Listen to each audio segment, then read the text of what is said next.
Hello, this is another edition of my show, the Stuart Doll Show, starring myself, Stuart Doll. I'm coming to you live from my house right here in Winnipeg, Manitoba, Canada, where the current temperature is +2 right now with cloudy skies, and we're supposed to be getting some snow beginning this evening, and then snow mixed with rain late this evening, and then after midnight, and a snowfall amount of about 2 centimeters, and the winds are supposed to be coming north at about 30 kilometers an hour before morning and a low of -1. And then tomorrow is supposed to be a high of 0 and another 30% chance of snow. I know, Winnipeggers and Manitobans are, getting sick and tired of the snow and that because it's spring and that, but it's Manitoba, it's Winnipeg. What do you expect? Pardon me. Um, and then tomorrow night is supposed to be a low of -13, which is a little, cold. But again, it's Winnipeg, it's Manitoba. What do you expect in the spring? Sometimes we get the most wacky weather. Sometimes, and then it's looks like it's going to be clear for Friday night, and part of the day Saturday, and then periods of rain beginning overnight Saturday. So looks like there's maybe a bit of a soggy weekend for you people that have to go out and about to do errands, or going to parties, or whatever. So now let's just get right into it. As you all know, WrestleMania was this past Sunday, and man, was it awesome! Pardon me. It was awesome in many ways. There was, for the first time in like quite a long time, the women's championship is now back in WWE. It used to be the WWE Divas Championship, but now Lita, who's a WWE Hall of Famer herself, she decided to make the first ever WWE Women's Championship, and that was awarded to the champion Charlotte, who beat Becky Lynch and Sasha Banks in a triple threat match for the Divas Championship, Women's Championship, whatever you want to call it. Well, I guess you could call it the Women's Championship now, seeing as the Divas Championship is retired now. But anyways, it was a really awesome triple threat match. But then the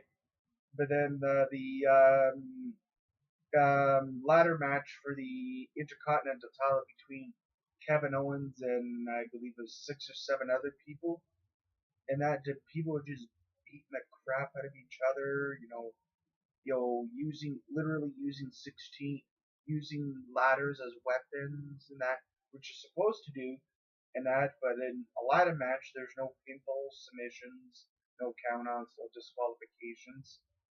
The only way to win a championship ladder match is you gotta climb the ladder and retrieve the championship, which Zack Ryder did at WrestleMania, but unfortunately, the other night on Raw, he put his Intercontinental title up against The Miz, and the match was going well, and then the Miz's wife Maurice, who's a former WWE diva herself, decides to come from the crowd and then just gives Zack Ryder just a good old smack, and then I'm thinking like, really, really, really, but what do you expect? It's typical Miz, to be a world class butthole at times.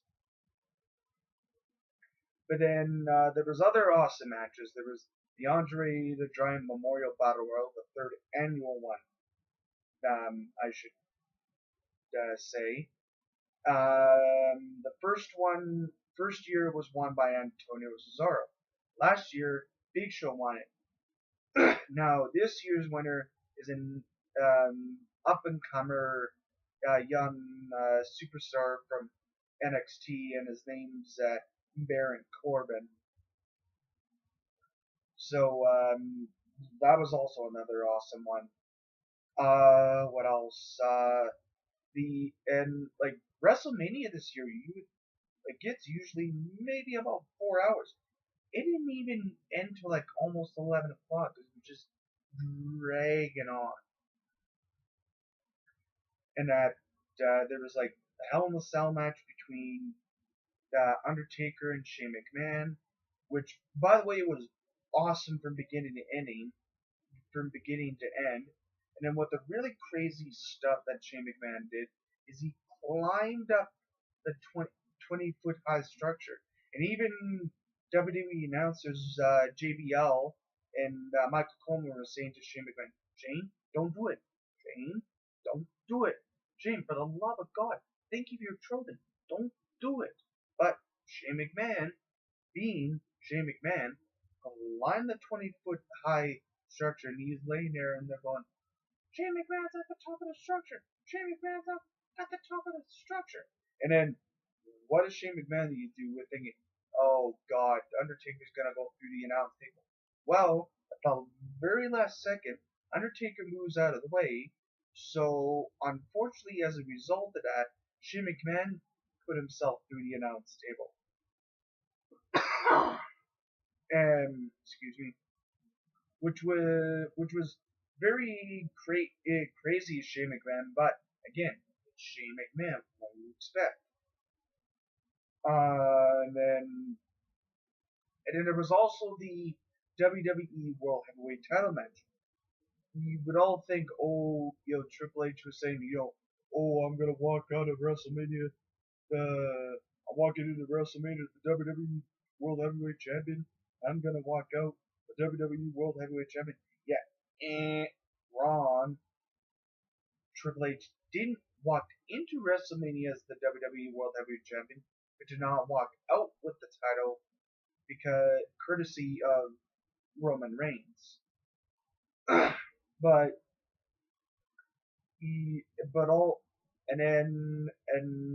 So WrestleMania was awesome at the beginning to end, and then the other night on Monday Night Raw, Vince McMahon comes out, starts talking, and then maybe a few minutes later, Shane McMahon comes out, and Vince McMahon finally said, "Yo, what? I'm gonna give you control of Raw for the night. Yo, good luck with that." But I really honestly, it would be interesting. What if Shane McMahon not only had control of Monday Night Raw, but the WWE? But Shane McMahon lost that opportunity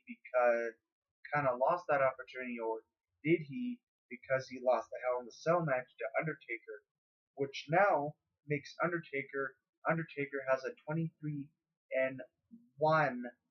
record at WrestleMania because of his win at WrestleMania. What else? Other than that, I'm just sitting at home, just relaxing, watching some TV, just kind of just winding down for the day type of thing. And then I work tomorrow and I work Friday, and then that's pretty much it for my week. I think the only other sports that I have left are swimming and bowling, because I ended curling for the season earlier this month. So, but I only have I think this week of bowling, next week, the following week, and then the 30th That's pretty much it for the bowling season. And that day, it's just gonna be, we go to bowling, bowl a bit, and then have our wind up. Usually we have pizza and all sorts of soft drinks and awards and stuff. Usually the awards are ribbons that are. My bowling coach goes to the different lanes and he hands out ribbons to all the members in the lane, and usually those are top three and every lane.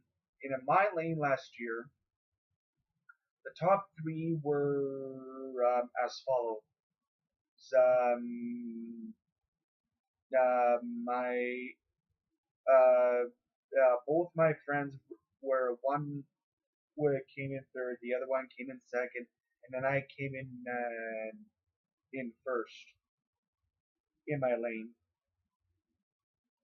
But you know, like to me, it doesn't really matter. It's good. I most years, I've gotten first place in that, but I'm there not only to have fun, but I'm also there to compete against other bowlers, and that means my two friends, Marissa and Kari, and I'm not. And for you people on YouTube, I am not telling you their last names or where they live in that because this is YouTube and that you never know type of thing. And my girlfriend and I bowl with my girlfriend too. So it's very interesting. Saturday every week. But other than that, other than that, um, I do well in most of my sports in that. Um, what else? Uh, other than that, other than that, um, right now, if for you people that don't know what World War II anniversary right now it is, right now it's the anniversary of the Battle of Okinawa, which lasted from April 1st, 1945 to June 22nd, 1945. So it pretty much lasted all like 3 months. And the sole objective of the United States is basically they basically captured like the Gilbert Islands, the Marshall Islands, the Marianas. They captured Iwo Jima, and wanted to they captured Okinawa too because it lied in a crucial sea lane for Japan because basically that was basically Japan's remaining sea lane, and basically by the United States cutting off that sea lane, it basically isolated Japan from sources of raw materials such as rubber, iron, other materials and oil and stuff. So it was pretty hard for Japan, to continue the war. But still, Japanese troops fought to the death by the Bushido Code, with basically the Samurai Code, which basically meant they would rather die than surrender to U.S. troops, and unfortunately, Japanese troops in the Battle of Okinawa, Japan suffered about 110,000 71 killed.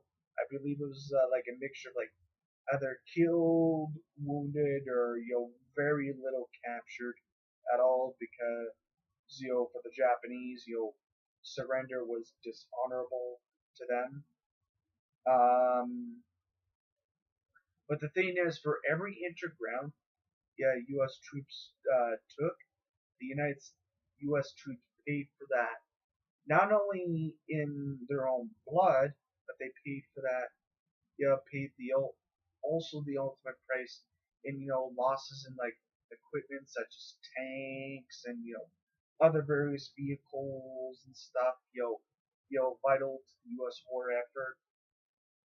And then on June 22nd, 1945, the Japanese commander on the island of Okinawa during the Battle of Okinawa, Mitsuro,